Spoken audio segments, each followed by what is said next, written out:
السلام علیکم، میں ہوں افشاں ذکی، آپ دیکھ رہے ہیں نیوز پاکستان ٹی وی۔ آئیے نظر ڈالتے ہیں اب تک کی کچھ اہم خبروں پر۔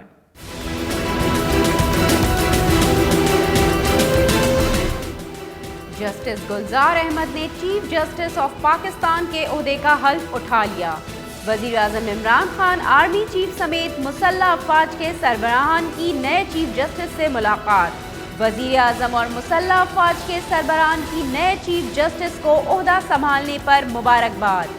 وزیر اعظم عمران خان سے آرمی چیف کی ملاقات ایوان صدر میں چیف جسٹس گلزار احمد کی تقریب حلف برداری کے موقع پر ہوئی۔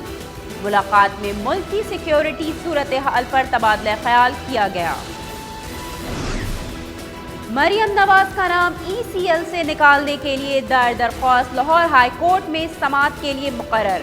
جسٹس علی باقر نجفی کی سربراہی میں 2 رکنی بینچ پیر کو سماعت کرے گا۔ عدالت نے 7 دن کا وقت دیا تھا، حکومت نے ابھی تک نام فہرست سے نکالنے پر فیصلہ نہیں کیا۔ مریم نواز کا درخواست پر موقف۔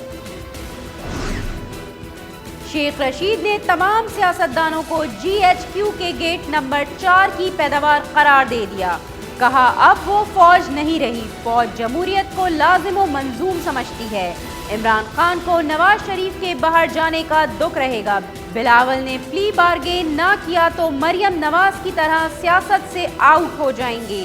سعودی عرب اور کوالالمپور کے مسئلے پر عمران خان ملک کے لیے پیچھے ہٹے۔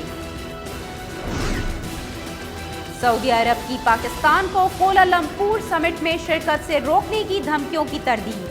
سعودی سفارت خانے کا کہنا ہے کہ پاک سعودی تعلقات ایسے نہیں جہاں دھمکیوں کی زبان استعمال ہو۔ گہرے تجارتی تعلقات افہام و تفہیم اور باہمی احترام پر قائم ہیں۔ ترک صدر نے پاکستان کی کوالالمپور سمٹ میں عدم شرکت کی وجہ سعودی دباؤ اور دھمکیاں قرار دی تھی۔ امید ہے نئے چیف جسٹس گلزار احمد کا دور قوم اور اداروں کو جوڑنے کا دور ہوگا۔ وفاقی وزیر فواد چودھری کا ٹویٹ، لکھا جسٹس گلزار احمد کو پاکستان کے 27ویں چیف جسٹس کی حیثیت سے حلف اٹھانے پر مبارکباد۔ انہوں نے ایک ایسے ماحول میں عہدہ سنبھالا ہے جب ماحول میں تلخیاں ہیں۔ امید ہے ان کا دور قوم کو اور اداروں کو جوڑنے کا دور ہوگا۔ قانون کی تشریح ملک کے مستقبل سے ہم آہنگ ہوگی، خدا ان کا مددگار ہو۔ قومی کرکٹ ٹیم کے اوپننگ بلے باز عابد علی ڈیبیو کے بعد دوسرے ٹیسٹ میں بھی سینچری سکور کرنے والے پہلے پاکستانی کرکٹر بن گئے۔ عابد علی نے سری لنکا کے خلاف راولپنڈی ٹیسٹ میں ڈیبیو میچ میں سینچری سکور کی تھی۔ سری لنکا کے خلاف ٹیسٹ سیریز کے دوسرے اور آخری میچ کے تیسرے دن شان مسعود اور عابد علی کی سینچریوں نے پاکستان کے لیے جیت کی راہ ہموار کر دی۔ 2 وکٹوں کے نقصان پر 350 سے زائد رنز بنا لیے، پاکستان کو واضح برتری حاصل۔ عابد علی 174 اور شان مسعود 135 رن بنا کر آؤٹ۔